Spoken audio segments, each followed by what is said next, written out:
दोस्तों 13 जून को 3:30 बजे इजराइल ने ईरान पर हमला बोल दिया, जिससे ईरान के तेहरान और नाश्तो शहर पूरी तरह बर्बाद हो चुका है।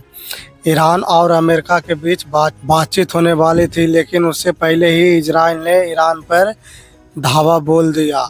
इजराइल का कहना ही कहा है, जब चाहे किसी भी देश को निपटा दे रहा है। लेकिन बात यह है कि आखिर इजराइल और ईरान के बीच दुश्मनी क्यों है।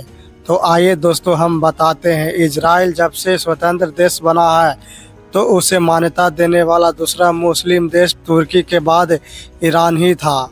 साल 1950 से 1970 के बीच दोनों देशों में काफ़ी अच्छी दोस्ती थी। दोनों में व्यापार होता था, ट्रेड होता था, सैन्य अभ्यास होता था। दोनों देशों के खुफिया एजेंसी एक दूसरे के साझा करते थे। जब से ईरान के सत्ता पर इमामतुल्लाह खामनेई सत्ता में आए हैं, तब से इजराइल और ईरान के बीच विवाद बढ़ते चला गया है। इजराइल और ईरान ने इजराइल को देश मानने से इनकार कर दिया। रातों रात इजराइल के विरुद्ध आ गए और इनके पॉलिसी बदल गया। साल 1982 में जब इजराइल ने लेबनान में हिजबुल्लाह के खात्मे के लिए अटैक किया, तब ईरान ने ही हिजबुल्लाह को बचाया और हथियार मुहैया कराया, पैसा दिया और उसे फिर खड़ा किया। इतना ही नहीं, उसने यमन में हुती विद्रोहियों को खड़ा किया, लेबनान में हिजबुल्लाह को खड़ा किया, इराक में अमानतुल्लाह आतंकी संगठन को पैसा देकर खड़ा किया। इन सभी संगठनों का काम था कि दुनिया भर में इजराइल और अमेरिका के ठिकानों पर हमला करना एकमात्र लक्ष्य है। अमेरिका और इजराइल किसी भी कीमत पर ईरान को परमाणु बम नहीं बनाने देना चाहता है। इसी कारण अमेरिका और ईरान के बीच विवाद बढ़ रहा है। अमेरिका ईरान को सीधी सी धमकी दे रही है और कह रहा है कि वो न्यूक्लियर समझौता पर हस्ताक्षर करे, वरना अंजाम भुगतने के तैयार रहे। लेकिन ईरान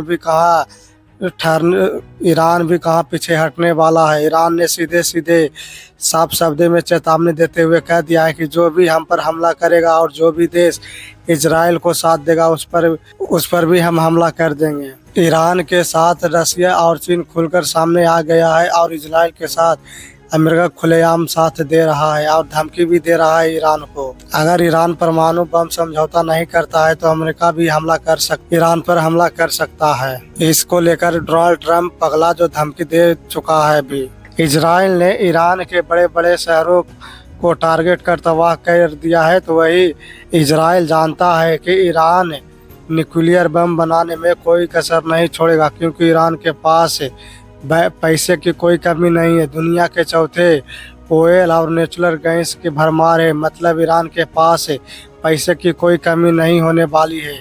इसलिए इजराइल ईरान के साइंटिस्ट को मरवा रहे हैं। साल 2020 में इजराइल ने ईरान के टॉप साइंटिस्ट को ऑटोमेटिक गन मशीन से मरवा दिया था और कहा गया कि इजरायली एजेंसी मोसाद का हाथ है इस हमले में।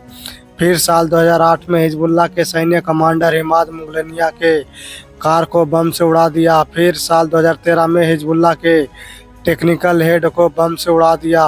फिर साल 2016 में अल बदरूम को भी सीरिया में मार दिया गया। इजराइल किसी भी हाल में ईरान के परमाणु बम नहीं बनाने देना चाहता, इसीलिए उनके साइंटिस्ट हो, टॉप कमांडर हो, सभी को मार रहा है। 15 जून को न्यूक्लियर पावर प्लांट को लेकर अमेरिका और ईरान के बीच समझौता होना था और कहा जा रहा था कि इस बैठक के बाद फैसला लेंगे, लेकिन इजराइल ने 13 जून को ही ईरान पर हमला कर दिया।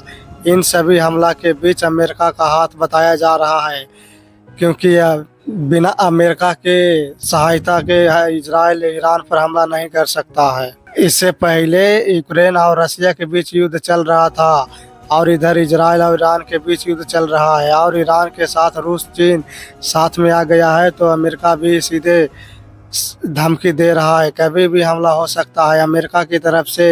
अगर अमेरिका इस मैदान में कूदता है तो रसिया और चाइना भी मैदान में कूदेगा, यानी कि साफ संकेत है तीसरा वर्ल्ड वॉर